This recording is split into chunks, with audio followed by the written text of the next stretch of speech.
Vous êtes-vous déjà demandé comment s'appelait Jésus avant de naître à Bethléem? Était-il simplement Jésus? Ou y avait-il quelque chose de plus derrière son identité avant sa naissance miraculeuse? Restez avec nous, car ce que vous allez découvrir ne vous étonnera pas seulement, mais pourrait changer à jamais la façon dont vous comprenez la Bible. Nous vous invitons à nous accompagner dans ce fascinant voyage à travers les Écritures, où nous révélerons la vérité étonnante sur qui était Jésus avant que sa vie terrestre ne commence. Croyez-moi, vous ne voudrez manquer aucun détail. Si vous souhaitez en savoir plus, n'oubliez pas de liker et de vous abonner pour continuer à découvrir ces incroyables secrets. Au fil de l'histoire, les gens se sont posé de nombreuses questions sur Jésus. D'où venait-il? Depuis combien de temps existait-il? Que faisait-il avant sa vie sur Terre? Bien que Jésus ait abordé certains de ces sujets, la Bible nous offre des indices fascinants que nous devons explorer en profondeur. Pour cela, il nous faut plonger dans les Écritures et déterrer les réponses. Commençons par l'essentiel. Son nom vient du grec Jésus, dérivé de l'hébreu Yeshua, qui signifie « Aimez le Seigneur et saluez ». Cependant, voici ce qui est vraiment frappant. L'existence de Jésus n'a pas commencé à Bethléem. En fait, la Bible nous révèle qu'il existait bien avant cette nuit dans la crèche. Alors, quel était son nom à cette époque? Il ne s'agissait pas d'un seul nom, mais de 3. Et si vous restez avec nous jusqu'à la fin, nous vous expliquerons exactement ce que faisait Jésus à ce moment-là. Dans l'évangile de Jean, on nous dit « Ego au commencement était le Verbe, et le Verbe était avec Dieu, et le Verbe était Dieu. » Yo, ce verbe fait référence à Jésus. Mais pourquoi l'appeler le Verbe? Pourquoi ne pas utiliser un autre nom? C'est ici que l'histoire devient encore plus fascinante. Dans les temps anciens, les noms n'étaient pas seulement des étiquettes. Ils avaient une signification profonde, révélant l'identité, le but et le destin. Le mot fait allusion au rôle fondamental de Jésus, dans la révélation de la vérité de Dieu à l'humanité. Mais il y a bien plus. Le mot Yaba, verbe Yeu, a une signification beaucoup plus profonde. Et pour mieux la comprendre, nous devons explorer les termes grecs Egoé, Rema, Yoé. Remaio se réfère à une parole parlée, comme lorsque l'ange parla à Marie, annonçant qu'elle donnerait naissance au Fils de Dieu. Et elle répondit « Yabé, qu'il me soit fait selon ta parole. » Yo, en revanche, Yo est bien plus qu'un mot. C'est le message complet, le grand dessein de Dieu. C'est le terme que Jean utilise au début de son évangile. Ege, au commencement, était le Logos. Et le Logos était avec Dieu. Et le Logos était Dieu. Yo, ce que nous commençons à découvrir, est incroyable. Ce mot, ce message divin, s'est fait chair et est devenu Jésus. Permets-moi de te poser une question. T'es-tu déjà senti déconnecté de Dieu? Peut-être le vois-tu comme quelque chose de lointain, d'invisible, ou même de silencieux. Tu n'es pas seul dans ce sentiment. Les gens se sont sentis ainsi pendant des siècles. Dieu a envoyé des prophètes, des avertissements et des messages. Mais beaucoup n'ont pas pu voir ni toucher Dieu. Alors, quelque chose d'incroyable s'est produit. Dieu a fait l'impensable. Non seulement il a envoyé des paroles, mais son message éternel est devenu une personne, Jésus. Lorsque Jésus a marché parmi nous, il ne se contentait pas d'enseigner. Il nous montrait aussi qui est Dieu. Comme il est dit dans Jean 14:9, « Ege, celui qui m'a vu, a vu le Père. » Yo, Dieu n'était plus une idée abstraite ou quelque chose de lointain. Il était ici en chair et en os, guérissant les malades, aimant les marginaux et pardonnant les pécheurs. Mais ce n'était pas la seule identité de Jésus, et il reste encore beaucoup à découvrir sur qui il était et ce qu'il faisait avant de venir sur terre. Te souviens-tu de l'histoire de Moïse et du buisson ardent? Là, Dieu révèle son nom à Moïse comme Ege, je suis Ejo dans Exode 3:14. Avançons jusqu'au Nouveau Testament.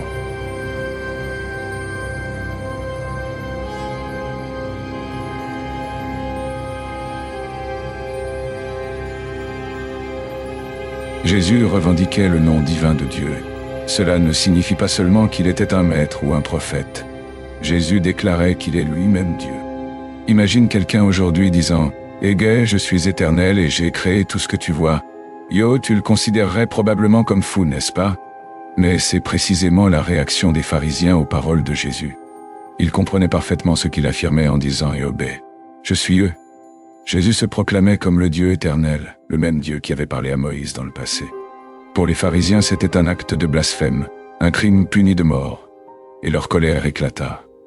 Ils ne se sont pas sentis offensés, mais ils étaient prêts à le tuer. Cependant, ce ne fut pas le seul moment où Jésus utilisa l'expression « Yahvé ». « Je suis Dieu ». En réalité, il fit cette puissante déclaration de Haga. « Je suis eux » dans l'évangile de Jean. Chacune révélant une facette unique de son identité divine et de la mission transcendante qu'il avait sur terre. Ces affirmations ne lui donnaient pas seulement un pouvoir surnaturel, mais montraient aussi sa relation directe avec le Père et son dessein divin. Bien que les pharisiens aient tenté de mettre fin à sa vie, ils n'y parvinrent pas, car son heure n'était pas encore venue. Lorsque finalement le moment de son sacrifice sur la croix arriva, Jésus donna sa vie volontairement, démontrant sans aucun doute qu'il est le Yahvé. Je suis heureux, le Dieu éternel, le Sauveur du monde. Mais même la puissante affirmation Yahvé, je suis Dieu, ne révèle pas toute l'histoire. Tout au long de l'Ancien Testament, nous rencontrons des apparitions mystérieuses d'une figure connue, sous le nom d'ange du Seigneur. Ce qui est intriguant, c'est que ce n'est pas un ange ordinaire. Cet ange du Seigneur parle avec l'autorité de Dieu, agit avec le pouvoir de Dieu et est même adoré comme Dieu. Est-il possible que Jésus ait déjà été présent avant sa naissance humaine? Rappelons-nous l'histoire de Jacob luttant avec Dieu, où lorsque Sadrach, Mésach et Abed-Négo virent une quatrième figure dans la fournaise ardente, une figure qui semblait être un fils des dieux. Ces moments révèlent la présence de Jésus bien avant sa naissance à Bethléem. Le prophète Isaïe nous donne des noms puissants qui ont été cités pendant des milliers d'années. Dans Ésaïe 9,6, une prophétie écrite des siècles avant la naissance de Jésus, il est dit « Aïogé, car un enfant nous est né, un fils nous est donné, et la domination reposera sur son épaule. On l'appellera admirable conseiller, Dieu puissant, Père éternel, Prince de la paix. » Yo, ce ne sont pas de simples titres, mais ils nous révèlent la nature éternelle de Jésus. Il n'a pas été créé, il a toujours existé et existera toujours. Mais la révélation la plus grande de toutes est celle que Dieu lui-même nous partage dans Jean 17. Nous y trouvons la prière la plus profonde et significative jamais prononcée. Ce chapitre est l'un des plus importants de toute la Bible, et en lui, nous pouvons sentir le cœur de Jésus, tandis qu'il prie le Père. Bien que la Bible soit remplie de grandes prières, comme celle de Salomon, Abraham et Moïse, la prière de Jésus est sans aucun doute la plus grande de toutes. En elle, Jésus parle de la gloire et de la majesté qu'il partageait avec Dieu le Père avant la création du monde.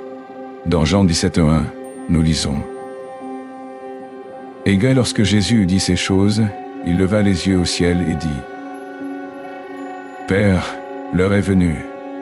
Glorifie ton Fils afin que ton Fils te glorifie aussi. » Dans cette prière, Jésus ne fait pas seulement référence à la gloire future qu'il recevra après son sacrifice, mais il rappelle aussi la gloire qu'il partageait avec le Père avant l'existence du monde. C'est un moment crucial où Jésus ne demande pas seulement à être glorifié, mais rappelle aussi sa relation éternelle avec le Père dans la Genèse. Nous trouvons la création de l'homme et des créatures. Et bien que Dieu fût présent depuis le commencement de tout, nous devons aussi comprendre qu'il a toujours existé. La Bible nous enseigne que Dieu est éternel, sans commencement ni fin. Dans Genèse 1, l'utilisation du mot « Elohim » au pluriel pour désigner Dieu est significative, car elle implique que Dieu est un, mais aussi pluriel. Cela nous donne un indice théologique. Dieu est trois en un, ce qui reflète l'unité du Père, du Fils et du Saint-Esprit. L'Évangile de Jean nous offre une vision unique pour comprendre la nature et le cœur de Jésus. Dans sa prière, Jésus exprime son profond désir de glorifier le Père, non seulement par son sacrifice, mais tout au long de sa vie. Chaque acte, chaque parole et chaque miracle accompli par Jésus était une manifestation de la gloire de Dieu sur la terre. Depuis sa naissance jusqu'à sa mort sur la croix, Jésus glorifia le Père en tout temps. Jésus connaissait sa préexistence et était conscient d'exister dans la gloire avec le Père avant la création du monde. Il n'aurait pas pu prier sincèrement s'il ne reconnaissait pas sa nature divine. Dans Ésaïe 42, Dieu déclare qu'il ne partage pas sa gloire avec personne. Mais en la partageant avec le Fils, ils doivent être égaux, puisqu'ils partagent la même gloire. Cette révélation confirme que Jésus est Dieu, égal au Père, et que son existence n'a ni commencement ni fin. À travers l'histoire, La gloire de Jésus a été l'un des thèmes les plus marquants dans l'évangile de Jean. Un des miracles, enseignements et rencontres avec les leaders religieux ne met pas seulement en avant sa divinité, mais constitue un acte continu de glorification de Dieu. Cependant, la manifestation suprême de sa gloire ne s'est pas produite dans ses enseignements ni dans ses miracles, mais dans son sacrifice sur la croix. Par cet acte, Jésus n'a pas seulement accompli sa mission, il a révélé sa véritable nature divine. À travers sa prière, il a demandé à retourner à la gloire qu'il partageait avec le Père avant la création du monde.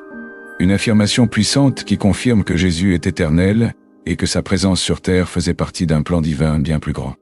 Jean, en écrivant son évangile, a été extrêmement méticuleux en enregistrant les différentes manières dont Jésus se référait à sa propre gloire, notamment dans sa prière en Jean 17. Ce moment marque le début des événements précédant la crucifixion, commençant par la trahison que Jésus connaissait déjà. Lorsqu'il parle de Abbé maintenant est glorifié, Dieu, le Fils de l'homme annonce le but fondamental pour lequel il est venu au monde, mourir et ressusciter, agissant comme substitut expiatoire. Ce faisant, il ne glorifie pas seulement le Père, mais le Père glorifie aussi le Fils, dans un échange où tous deux élèvent la gloire de l'autre.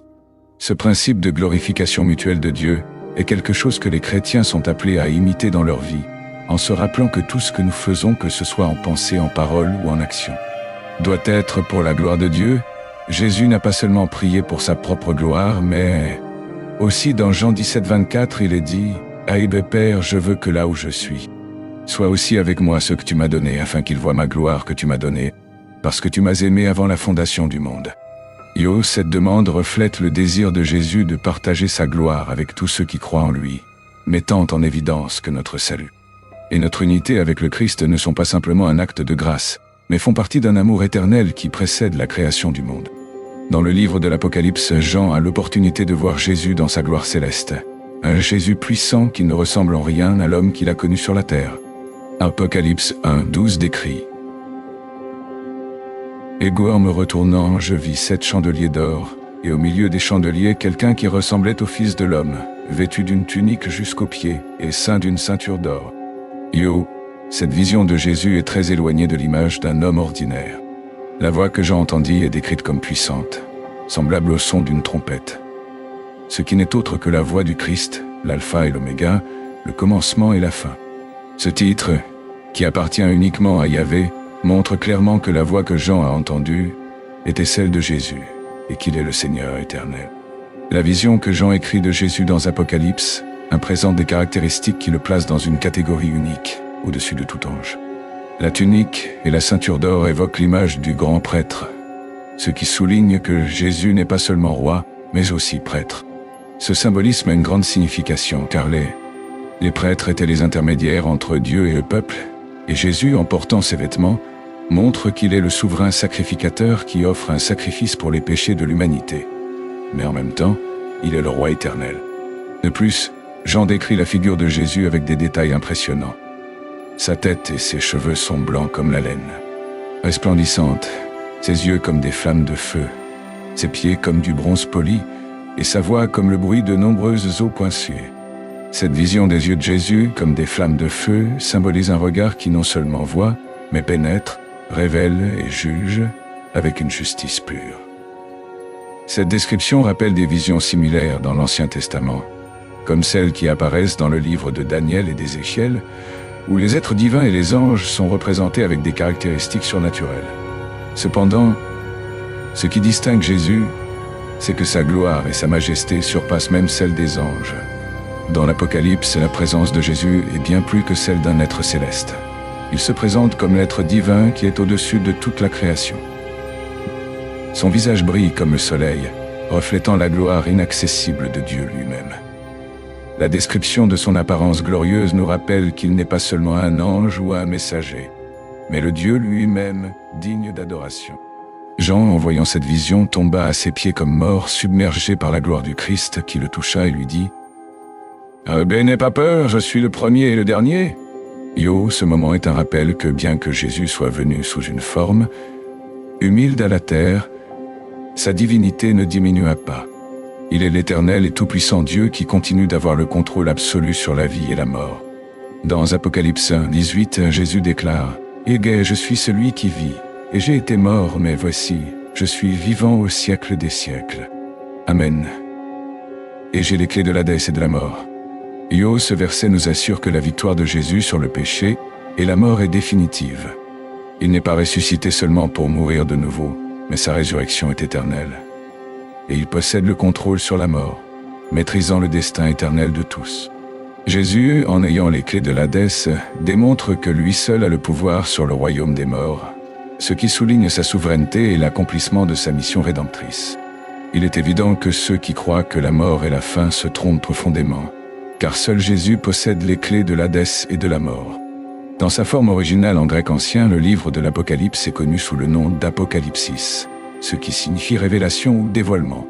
Ce livre est la révélation de Jésus-Christ, et c'est lui qui accomplit cette révélation puisqu'il est la personne centrale dont il est question tout au long de l'œuvre. Mais pourquoi avons-nous besoin d'une révélation de Jésus? Malheureusement, beaucoup voient le Christ comme une figure du passé. Quelqu'un qui a existé autrefois, et dont les actes admirables nous offrent le salut, mais qui n'est plus présent dans notre réalité quotidienne. En d'autres termes, ils le considèrent comme un personnage, historique, mais non comme une figure vivante et active dans nos vies aujourd'hui. Charles Spurgeon souligne que Dieu a donné cette révélation pour la montrer à ses serviteurs. C'est une raison clé pour laquelle Dieu a choisi de révéler l'identité de Jésus-Christ à l'humanité. Non pas pour que nous la gardions secrète, mais comme une prophétie qui prédit des événements futurs, du moins en ce qui concerne le temps où elle a été écrite. Bien que toutes les parties de la prophétie ne puissent pas être considérées comme des prédictions, il est évident que ce texte a un caractère prédictif ou intué. Certains pourraient penser que nous ne devons pas nous inquiéter de la prophétie, mais si Dieu a tant tenu à ce que l'on parle de l'avenir, c'est notre responsabilité d'écouter et de prendre en compte ces messages. Parfois, certains disent que nous ne devons pas nous préoccuper de ce qui est encore à venir, tant que cela ne s'est pas réellement produit. Mais je ne crois pas que cette position doive être prise à la légère. En plus des prophéties dans l'Apocalypse, le livre de Daniel nous offre également des visions puissantes que nous devons étudier et observer avec attention. Et ainsi nous arrivons à la fin de notre vidéo d'aujourd'hui.